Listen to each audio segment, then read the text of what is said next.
Ladies and gentlemen, children of all ages, Law Murray on your TL, and I'm going to tell you now. This is the 2024 NBA Epitome Games series, where I pick out one game from each team from the last regular season. I am putting the spotlight on the biggest weakness of the 14 teams that missed the playoffs and the biggest strength of the 16 playoff teams from the regular season. This installment features the Sacramento Kings. There was no greater victim of the strength of the Western Conference leveling up in 2024 like the Kings. In 2023, 48 wins got the Kings a division title and the third seed, snapping the franchise's 16-year postseason drought. They won 2 fewer games last season and found themselves in ninth place and in the play-in tournament. Sure, they exacted revenge on the Warriors, but the Kings lost 6 games to the Pelicans last season, including the 8-9 game in the West. The epitome game for Sacramento came at home in late March against the Mavericks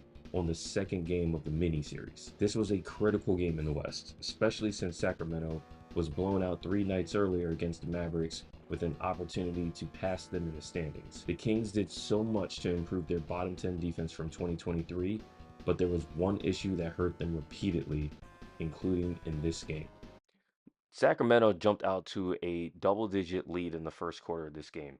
This was a critical sequence, not just for this game, but for the entire Kings' conclusion to the season. Malik Monk tries to defend Luka Doncic on a drive. Not only does he foul him and send him to the line, but he suffers a season-ending right knee injury. Second quarter, Sacramento still maintaining a healthy lead. Keon Ellis struggled with fouls in the second quarter, though. Doncic gets by him. Ellis commits a shooting foul. Doncic at the line again, and that was Ellis's third foul in about 3 minutes. Kessler Edwards stuck on Luka Doncic's back, gets around but bites on the pump fake, and that's another shooting foul drawn by Doncic in this game. Despite all that, Sacramento still had a 9-point lead going into the fourth quarter and had led wire to wire. That lead was gone by the middle of the fourth quarter. Keon Ellis fouls a Kyrie Irving pull-up corner three. It cost the Kings a challenge. It cost the Kings a timeout, and it marked the first lead of the game taken by Dallas. Both the Mavericks and Kings shot an abysmal 66.7% from the free throw line as a team in this game. Both teams were bottom 5 in free throw percentage, with Sacramento being dead last at 74.5%. But I don't bring this up to discuss shooting the free throws.